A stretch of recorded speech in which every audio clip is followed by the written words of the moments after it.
What's going on, guys? Welcome back to another episode of Stereotherapy. I'm your host, Lisa, and this is episode 94. On this episode, I was joined by Keith and Mike of Northvale. It was really exciting to also get a New Jersey band on here because anytime now that I live in New Jersey, it's always so cool to find bands locally that are here doing really amazing things and get to feature them. I still pinch myself that I live in New Jersey. I've always wanted to live on the East Coast to do music stuff, and here I am. I also want to give a shout out to James at Carry the 4PR for setting this up, for reaching out about our show and choosing our show to have this wonderful conversation with Mike and Keith, because I just feel like our show was the perfect fit. And I appreciate James so much for reaching out because this was definitely one of my favorite conversations I've ever had on this podcast. Keith and Mike and I, we talk all about their latest single, Hang in There Kid, which centers around suicide prevention, suicide awareness, and obviously mental health awareness. And I think that it's such a powerful song.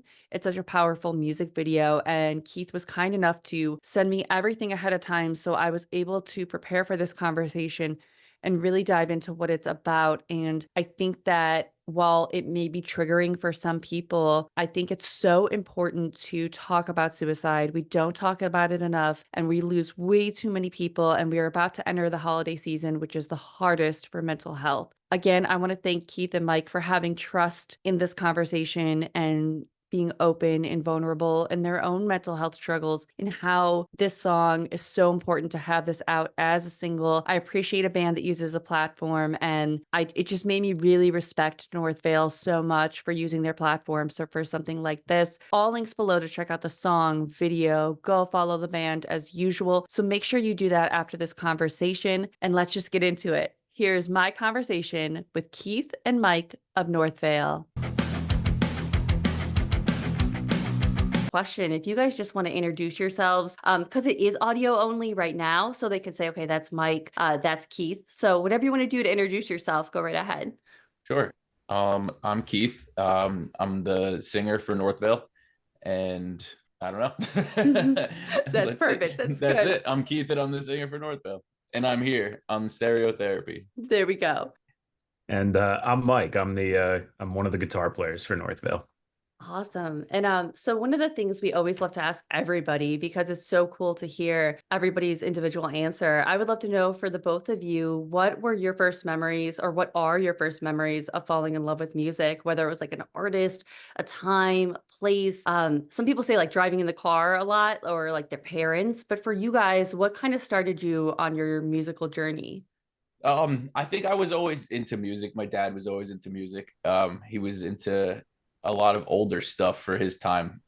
He used to listen to a lot of doo-wop and a lot of Motown, and I I would listen to his like old records with him and some of my great uncles.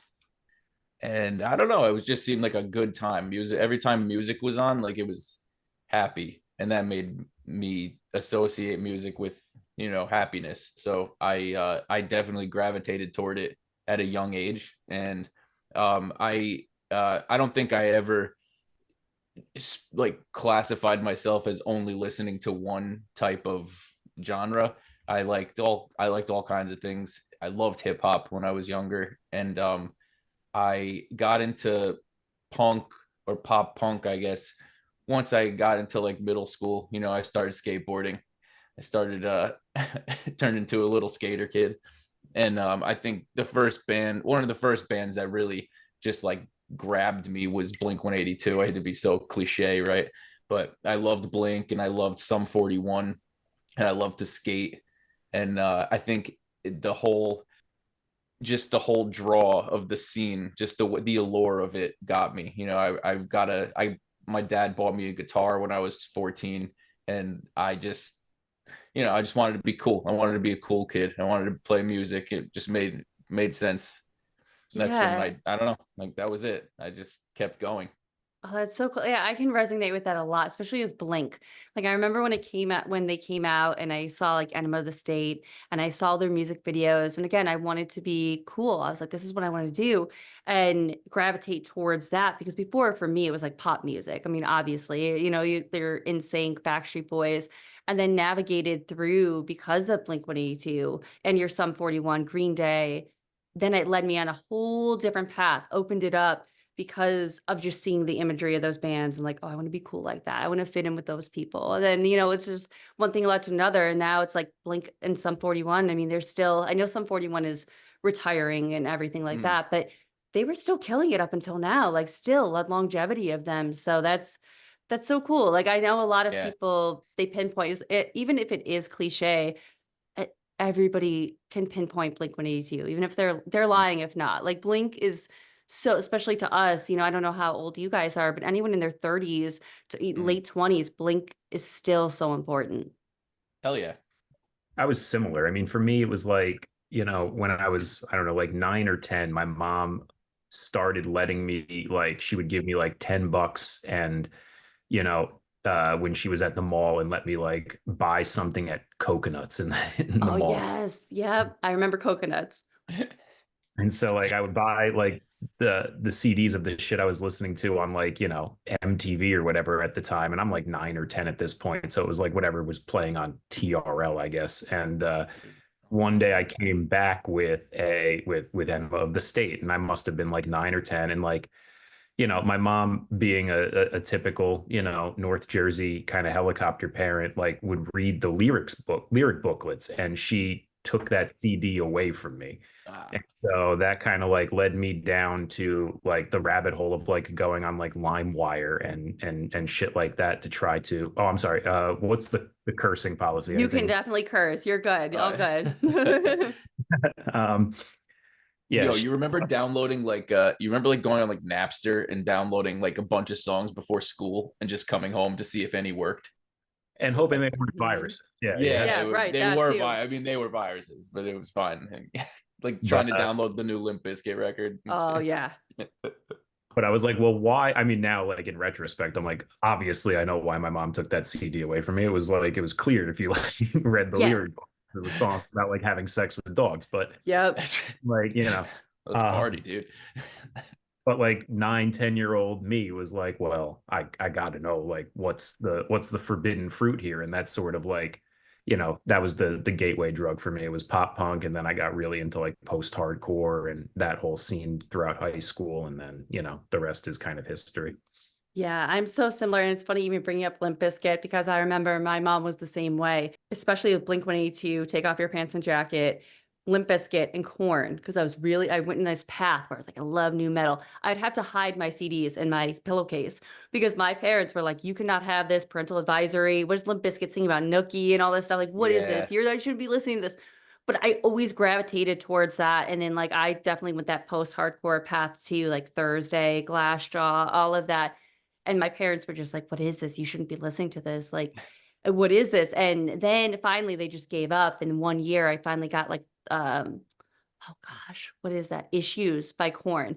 And I finally got it for Christmas. And I was like, all right, they get it. My parents are cool. They understand me that like this is just speaks to me and this is my path. So that's so cool to kind of hear similarities in that. And that I'm not alone, that my parents just were not into that vibe at all. They did not want me having those CDs. Yeah. I think everybody's parents were a little bent out of shape about those records. I think it's specifically Corn and Limp Bizkit, Oh, and right? I just Unless they saw, read the Blink lyrics. I'm like, well, I didn't even think of that reading the lyrics. That's intense. yeah. Especially, yeah, Blink, like the earlier Blink, like you said, like But the Yeah. Dog and Fuck Labor that Day. was the anthem, right? That was Is wild to even think of like Limp Bizkit. I saw them this summer at PNC. I went because I was like, I got to Oh, see you Limp went to that Bizkit. show. Oh my Sick. gosh. It was one of those last minute things. I was like, I don't have a ticket, but I've loved Limp Bizkit. I want to see them. Let me just do it. And like the openers were a little weird because it was that Loserville thing.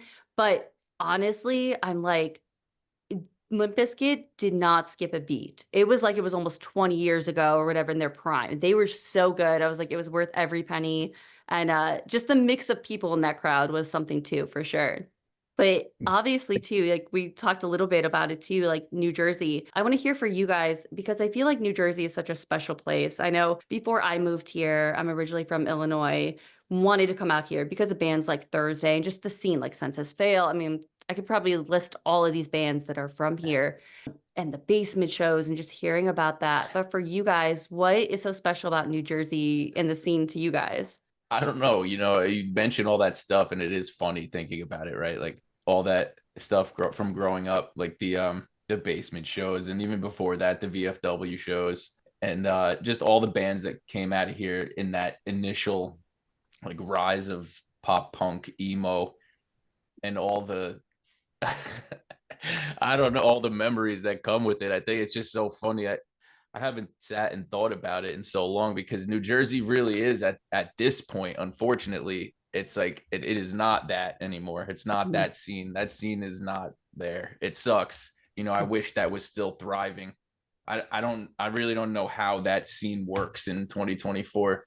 But like I don't know how that whole scene could have existed these days. But it will definitely hold a special place in my heart. Right, Mike? You remember your first like VFW show? Like Yeah, I mean that was the thing. You used to be able to. It was like a third place, right? It was something. It was a place that you could go that wasn't like school or home, and the especially like the basement shows and like the VFW shows, or even like we had this venue by us called School of Rock, which was like yeah, that's might as right. well have been a VFW hall. It was like 100-person venue that didn't serve alcohol. So like, it was very much like catered towards like the under 21 crowd. And yeah, you would go to these shows and it was like $5. And it was just you didn't really care who was playing so much as it was like a place to go hang out with your friends that like shared a similar kind of like, worldview at the time. And it was a that's just kind of what we grew up doing, I guess. And I don't, do you take it for granted? I guess I kind of did. I think I do, Never until really like thought now of it. talking about it. Yeah, it's like I almost feel like an asshole now. I'm like, I guess people don't have that. I guess I don't really know. No. Does that even exist anymore So anywhere else? Like I what? don't Like the I don't Rutgers know. basement. The Rutgers basement scene is still there. It's just very different than it was. Like I know living in Chicago, 30 minutes from Chicago, we had like our VFWs, we had all that. Like I was very fortunate to see bands like Fall Out Boy, Rise Against, all of that early on in these small venues that I'm like, how did this happen? And again, like now that I moved, it's like you don't hear that happening as much. Like, yes, people locally play shows. Like, we would go to shows at VFWs, churches, all that good stuff. But like, Mhm. I don't see that. And even moving here to New Jersey too, I'm like, maybe I don't know it, or maybe I feel like, oh, maybe I'm too old to go to this now. I don't know. But I haven't heard of it around me. I'm like, like, I wish that was still a thing. But for me, like, again, seeing this New Jersey scene, I was like, I have to come out. I have to move out east. I have to do it. And then, of course, once I get here, it's like, it's not the same, but like Asbury is cool, at least for Yeah, me. That's sure. where I gravitated. I was like, this is all right. This Of is where I course. need to go. And like House of Independence, those small Mhm. venues, and they're so special. But it's like, I feel like there's just so much history here that, again, you guys, I feel like are so lucky to have witnessed that, in some way, Yeah. because for me, being not from here was like, again, I just have to be here because it's just so cool.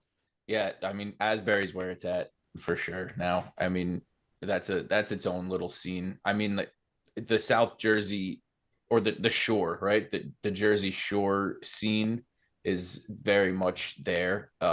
In it, in its own little way, right? Like you have the Stone Pony, you have Asbury Lanes is there, and Hmm. House of Independence. The only thing is that it's like I guess it's just a little bit more exclusive than the scene back in the day, right? Like, because like Yeah. back in the like anyone could have played at those Hmm. shows. Like you could have seen anyone. You could have seen Fall Out Boy, and then you could have seen some band who was never going to go anywhere, but on the same in the same night, on the floor in the corner, which was cool. Now I think that like it's a little bit more exclusive, right? Like if you're gonna go to a show, it's still a show. The Stone Pony, even like Summer Stage is big, but inside the Stone Pony, there's like smaller things going on during the winter. And I love House of Independence. We played there a bunch of times.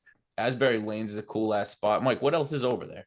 I mean, that's most of them. I mean, you Yeah. got like, and then you have like the Is the bars that Saint are is the more of like, Saint still like ripping? I don't think so. I could be wrong on that, but I haven't seen any shows go through there in a while. But that is kind Yeah. of where the Jersey scene has gravitated towards. It's that whole like area. But like Keith was saying, it's kind of gate kept now by like the bookers of that area, right? So like if you don't know a booking agent at one of those places or a bigger band that's coming through that has local opener slots. It's just, it doesn't feel as organic as it did when we were growing up. But I guess, now it's turning more into like a how do we make a living out of this thing rather than let's just go play a show on a Friday night sort of situation.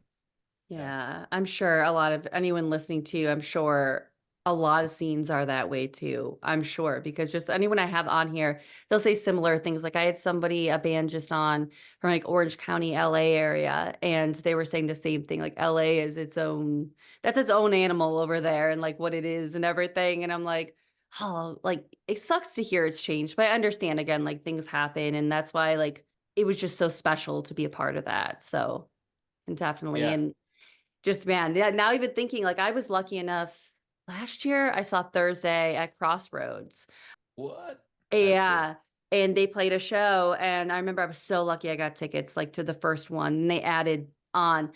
But just for me, I'm like, that was my almost taste of like, oh my gosh, if this is this what it would have been like living in New Jersey during that basement era Yeah, because there's no probably. barricade. It is so tiny and Yes, Crossroads is oh small. That's crazy to see them there. I yeah. saw Thursday not too long ago, a couple of years ago, with they opened for My Chem at Hmm. Prudential. But that's a big show. So Yeah. to see them at Crossroads, that's crazy. Good for you. Oh my Thursday gosh. rules, dude. Oh, I know Mike loves Thursday. oh. I just saw Thursday on a boat. They just played Oh like yeah. That's a boat cool. thing, and they yeah, that was like, it was like a VFW hall on a boat. There was no barrier. There was no. It was just like 300 people that they crammed into like some kind of, I don't know, like reception hall type thing that they had on That's this great. boat, and that was it. And they're just so great. They're still the same, I feel, at least for me, when you meet them. Like I've met Jeff Leah multiple times and just the kindest human ever. And it's just so cool to see how far they come. Like they just announced that show with my chem at MedLife Yeah, next year, and who else? Death Cab. Death Cab. Is it Death Cab? Yeah, that's I'm like, crazy. oh man. I'm like, yeah, those tickets will be way too much out of my range. It's But gonna like it's it's gonna all be right. It's all insane. good. Yeah. But obviously our podcast is music and mental health. So I would love to know how has music been an aid to your own mental health, whether you writing it or was there a specific artist that got you through a difficult time? I think music has always been something to turn to when I wasn't feeling so well, right? And like I said before, I did always associate music with like happiness at an early age, so it was kind of like a comfortable place for me to go when I wasn't feeling awesome. I do have bipolar disorder. I was diagnosed when I was 17, and I think learning to even trying to write music at a young age was therapeutic in a way, like to like a form of expression to like get out the extra anger or sadness or whatever I was feeling. Just kind of like helped ease my mind a little bit. But I think I don't really know what I don't really know what I'd be doing without music. I have other outlets too, right? Like I work out and things like that, but I think the creative outlet of music, whether I'm listening to it or writing it or just playing or singing, right, with or just any, like I don't know how I'd really get through life without it. That's weird to say, right? Yeah, that's I think so many people can relate to that. I know I can for sure. Like obviously I don't play it, but there's so many times in my life if I'm going through something, in the beginning of this year, it was a really rough time. And the one thing I had a great support system and I have that, but there was something about putting on that record or song. Like for me, one of my favorite artists is Anthony Green and Circus Survive. Great, And just great listening artist. listening to him and his words because I can resonate with it and just him being so open about his struggles. And I think there's just something so special about having a particular artist or anything you can turn to, or like you guys writing the music and playing it. But for me, having that artist, it's just again, I don't know what I would be doing without it either. I think it's so special. Yeah, I mean, I definitely agree. I mean, for me, it's always, I think that's the big common thread with like our scene in general is it's kind of a place of catharsis for a lot of people. it's even tipping over into like mainstream pop music now, but like growing up, pop music was not like the refuge that, I think a lot of people our age were looking for. It didn't really provide that kind of like support system emotionally that a lot of people were looking for, whereas like the scene did. And, now it is spilling over into pop music. You have artists like Billie Eilish and stuff like that that aren't writing traditional happy bubblegum pop kind of stuff. But when we were growing up, I mean, it was bubblegum pop all over the radio. It was like LMFAO and Katy Mhm. Perry. It's like I'm not Mhm. solace or shelter in any of that. I'm not gonna that's not gonna help me Right. through my tough times. That's just stuff you put on in the background when you want to be at a party or something. And so, Yeah. you So know, to hear kids like us like singing about shitty times, it was almost like comforting in the sense that it's like, okay, I'm not alone, you know? Like there's other people out there like me. It's nice. I totally agree about the pop music aspect. I think that's why, like, nowadays when people want to go see like NSYNC and Backstreet Boys when they play, I'm like, that's cool. But did I listen to it? Yes. But did I resonate with it? Like, say, when I really got into, like, when I found Nirvana, like that, Mhm. I was like, okay, they're singing about something, or even like Smashing Pumpkins, my parents would play.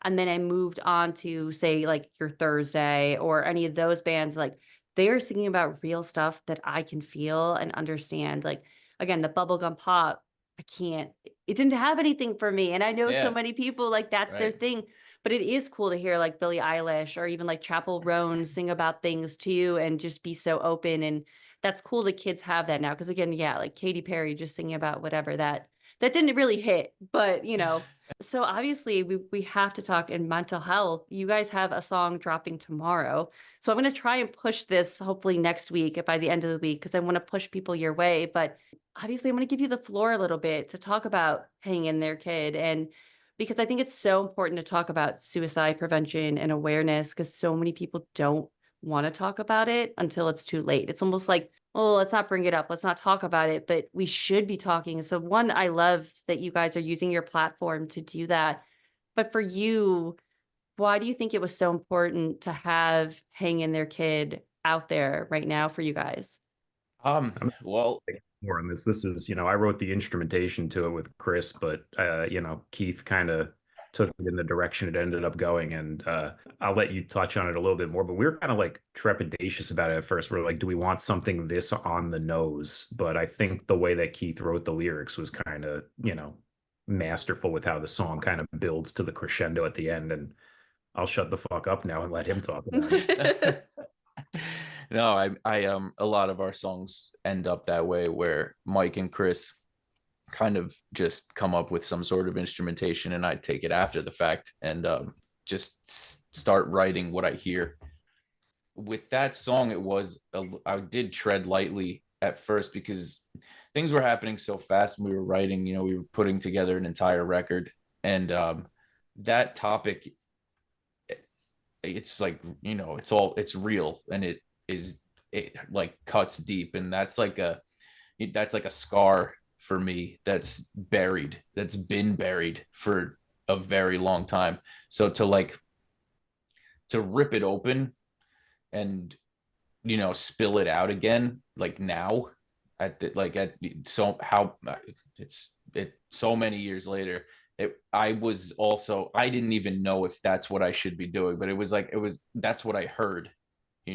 That's what I heard in the music, so I started writing it and it started to come along, and Mike and Chris liked it and Aaron liked it, so I kept going with it. And it did come out. I like how it came out, but it did sting for a little while, and I think making it a single, I didn't think that was going to happen, but that I maybe that's what needs to happen. Yet people don't want to talk about suicide. I've always been very open with my bipolar disorder and attempted suicide, and I haven't I don't know, I'm not scared to talk about it. For me, it's I think it's better to talk about things like that, and it is good for people to know that there is life after that. It it doesn't necessarily, if it doesn't end, then there you can move on. There's something to, like, you can move on from that. You can grow and evolve into something different. You don't have to let that, something like that, just completely destroy you.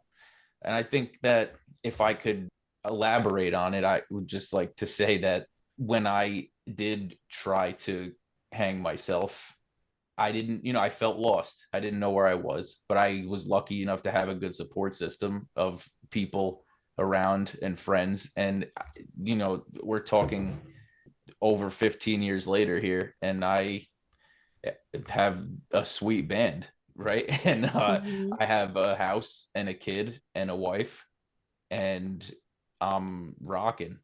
I don't think about things like that anymore, and I've grown to be comfortable with bipolar disorder in general. I've grown to understand it. I think a lot more than other people do, because I think a lot of times people try to push it away rather than just accept it, And I think the biggest thing about mental illness, in my opinion, the best way to live with it is to just become self-aware of it, because every single person has a different brain, right? It doesn't matter if you have the same mental illness as another person, but every single person's brain is different, so you're going to react different to it than someone else will. And I think you just need to be self-aware.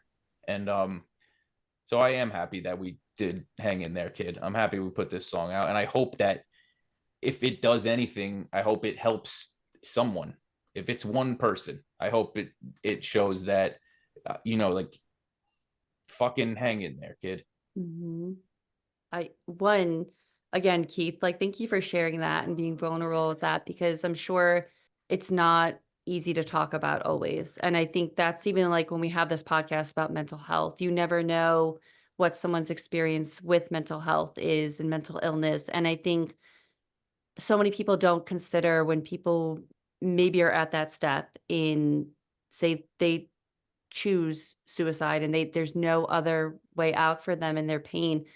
They don't always talk about the pain that maybe led up to that, right? They just always say Right. like, hey, they completed suicide, they did that, and they don't consider how painful it had to be before that. And they don't want to talk about that and see that what that must have, the pain that must have been there for that decision. And I think more people need to focus on that and how can we be there for each other and in those struggles and not push others away, because so many times, even in my own life with my mental health, if I say I'm struggling or I've gone to people and struggle, how many times they'll be like, okay, maybe we'll have a conversation, but then it stops. But I'm still struggling. Yeah. I'm still there. I need it. And I think if I don't have that support in that moment of me really struggling, like, I didn't even think I would still be here today. I had a lot of stuff go on the past few years. And it's like, and then much like you, I look at my life now and I'm like, look at what now I get to enjoy because I'm still here.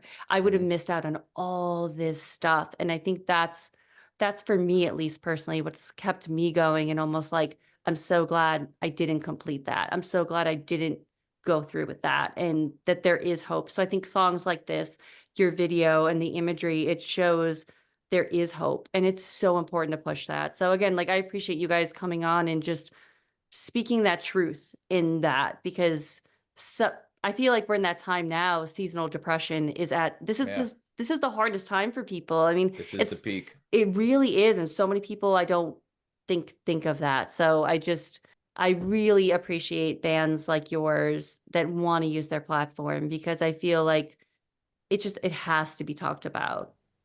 Yeah, I agree. And I like what you said about thinking about afterwards, thinking about what could happen. People in the moment, when you feel that way, you do tend to just ruminate on the present and the past. No one's ever really thinking about the future. I think from like a very logical standpoint, I would try to tell people to, like, stop for a second and like think, like, is one more day that bad? Because, like, you're contemplating doing this, right? Not saying you should, right? But you're contemplating this like you've made it this far. Everything sucks maybe for you, but is one more day so terrible? Like maybe you could get a slice of pizza tomorrow or something. Mhm. That's cool. Like if you're really thinking about making this finite decision, right? Just think about like any tiny fucking thing that could be cool at all, and like focus on that and do that tomorrow, and just take it a day at a time.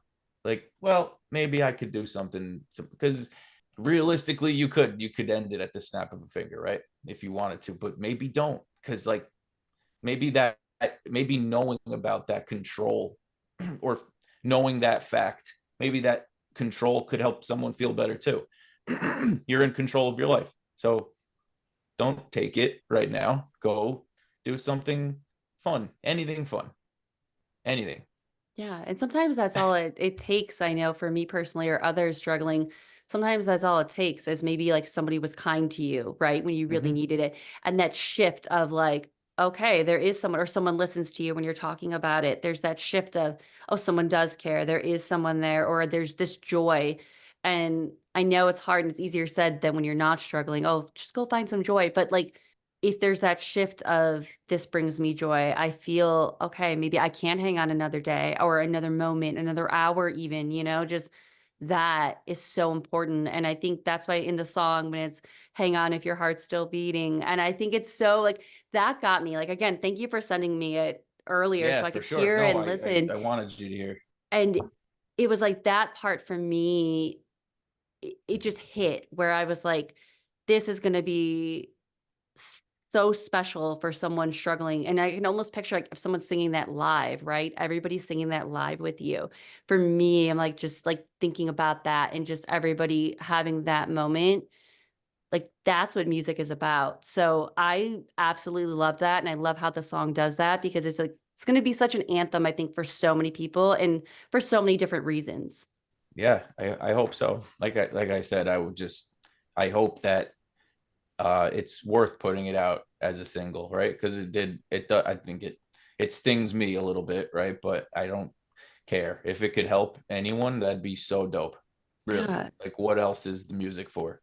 Right. Like, I mean, although this is a podcast, that's how I feel like each of these conversations, I'm like, if there's one person that hears like music and mental health and that intersection, and they hear someone else going through it in it, they're for 1 second, maybe they're helped or they think, oh, wow, I'm not alone. Or when I share about my anxiety disorder and I'm very open about it, I mean, even doing this, like the anxiety goes like, woo, through the roof. And then like we're in and it's fine. But Yeah. it's a daily struggle. And I think there's been some people that have been open about that. Like, hey, I had no idea you had anxiety disorder. I had no idea about that. And just learning about each different person's take on mental health, it's so important to have conversations like that. So again, I can't wait for this to come out and like he actually like see what other people think and like how they resonate with it. Because I know even my listeners, like I'm gonna push it out in my stories tomorrow. I'm gonna make sure. But Appreciate um it.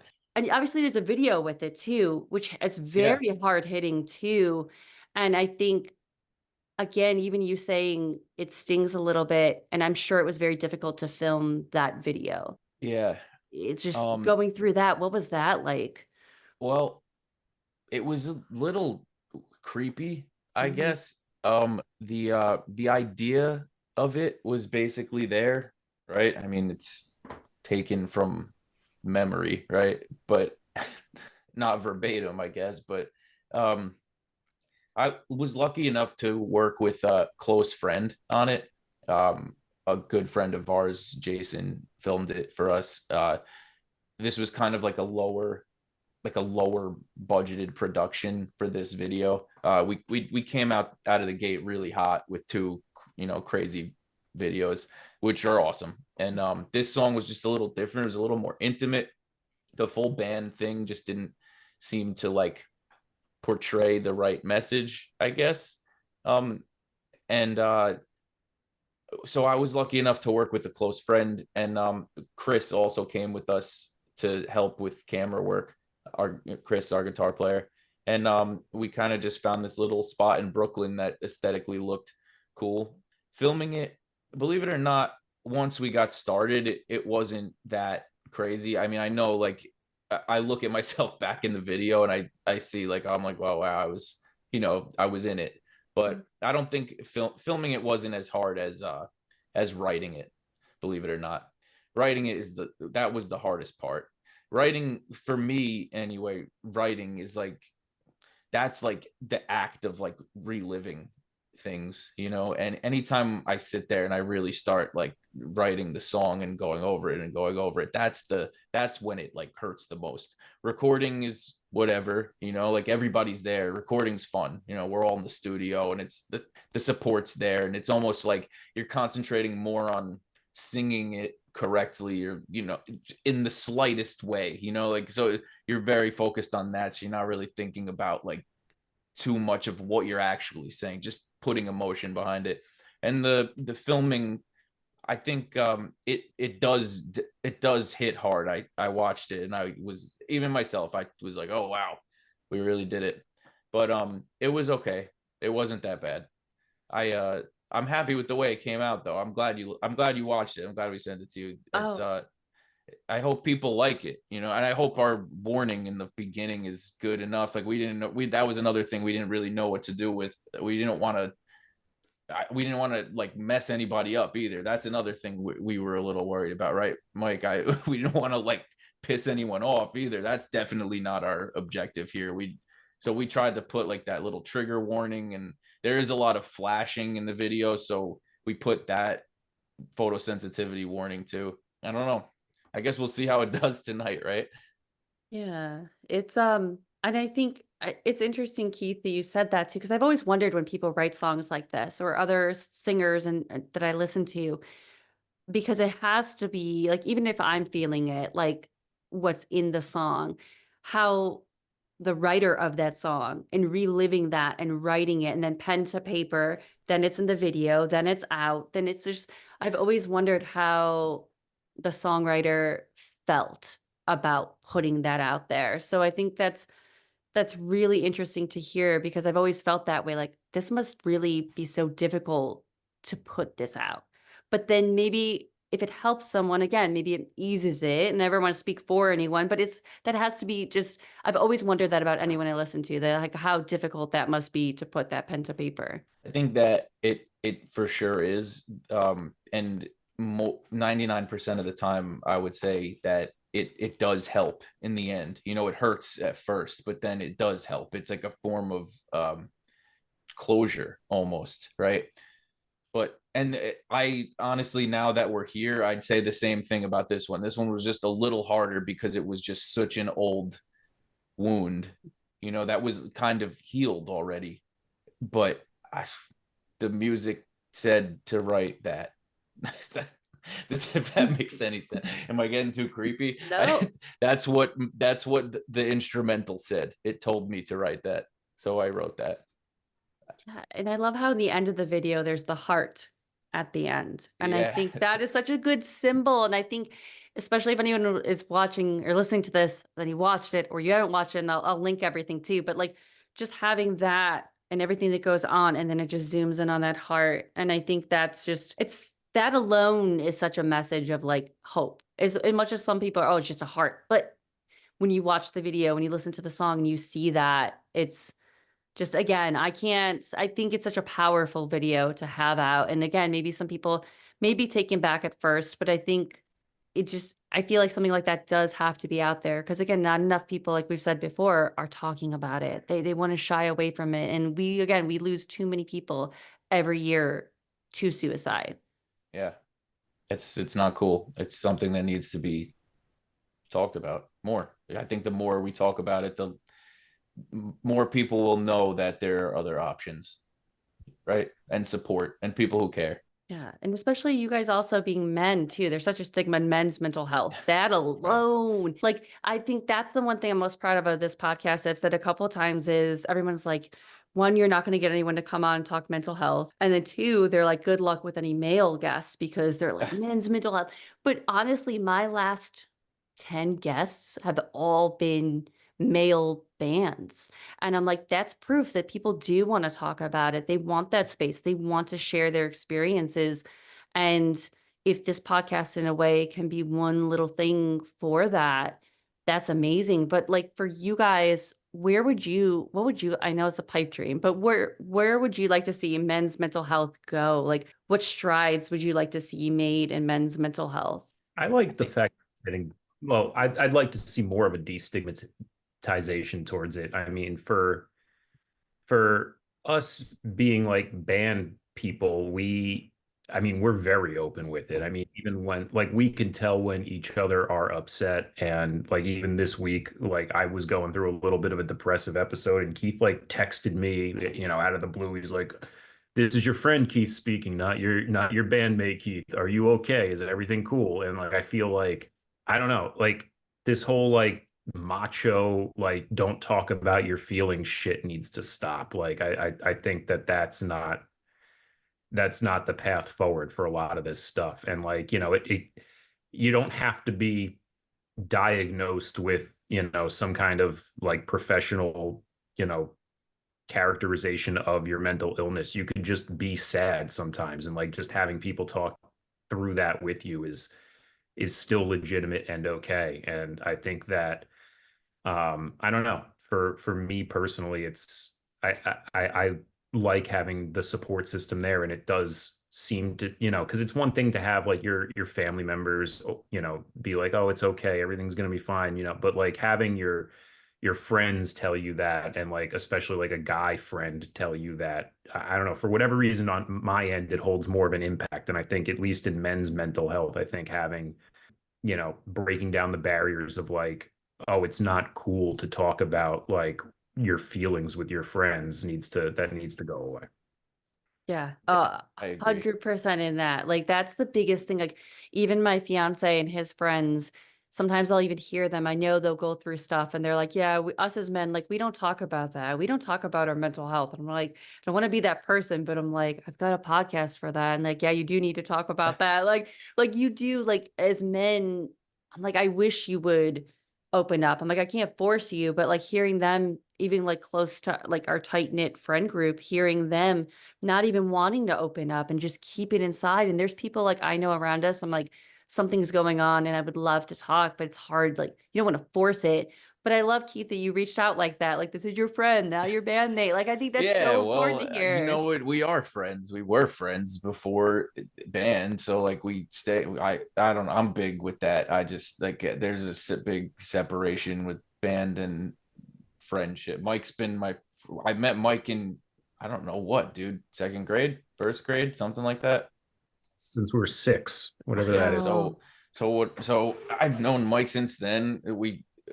He went to a different high school and college, and we didn't talk for a while, but we reconnected because that's just what always happens.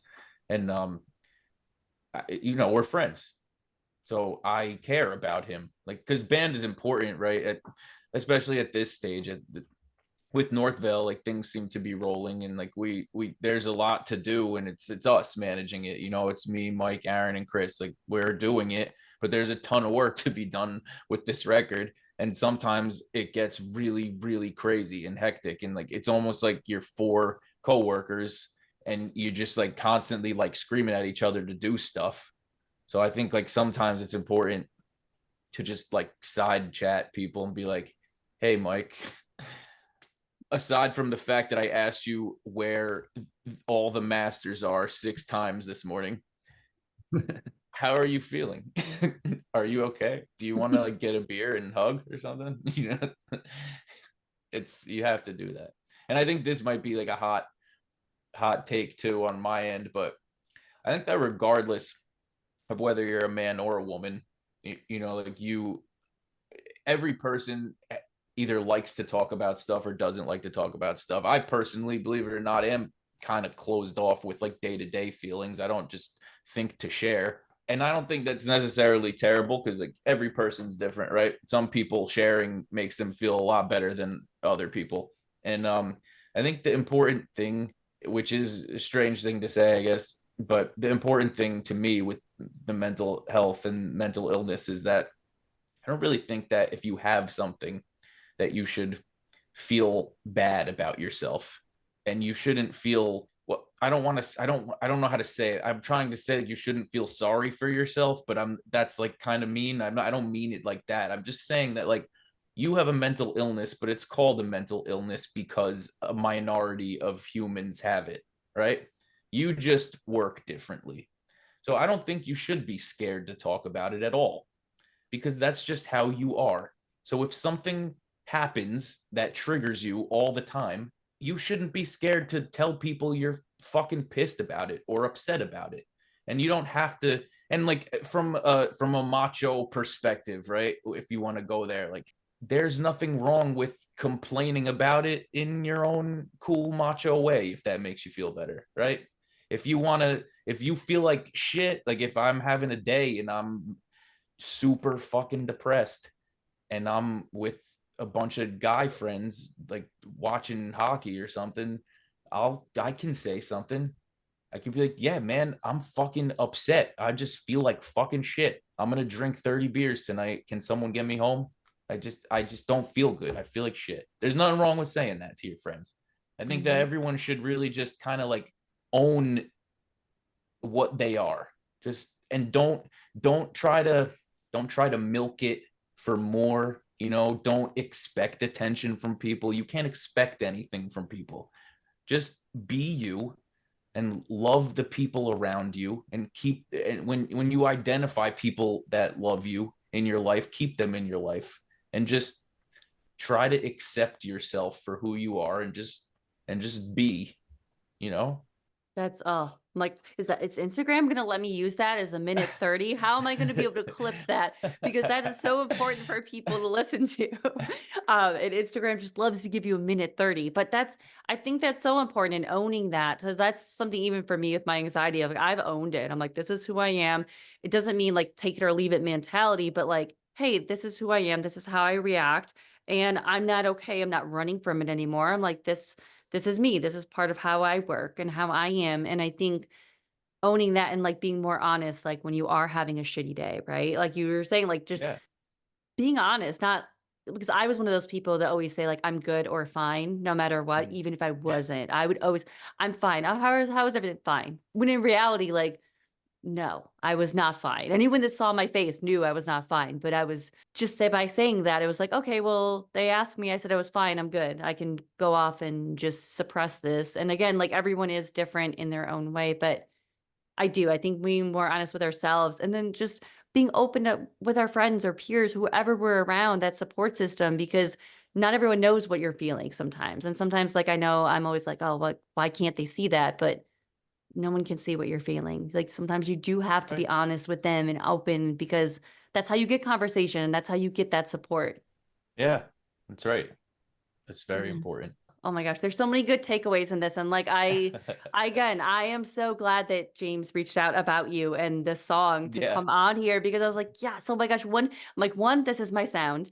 Two, this is just perfect. This song, just everything about it. But we are right on 2025. So before I let you guys go, I want to know if you can talk about it, is there anything you're really excited about the new year approaching and your music? Yeah, I mean, well, we have this album coming out, right? So we have this single dropping, and then we will have another single dropping with the rest of the album.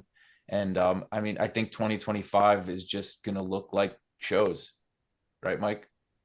Yeah, we're gonna have to play a lot of shows and just start getting back in front of everybody's face because we just kind of we kind of went into our like right music hole where like it for when you get older, you have to kind of like prioritize your time a little bit and like, playing shows and writing a record became overwhelming for a while. We tried to do that for a little bit and it ended up we were just like, fuck it, we can't do it. Well, let's just put out singles for a little bit. But then we really wanted to do a full length record and we're like, okay, the only way to accomplish that is to like hunker down and write the record. Like we got to stop booking shows for a little bit and just kind of do this. But I think we're all kind of like itching to get back out there. And we've got some talks with other bands that we're friends with to try to do some smaller like regional runs and stuff, get out of the tri-state area and see how this record resonates with everybody.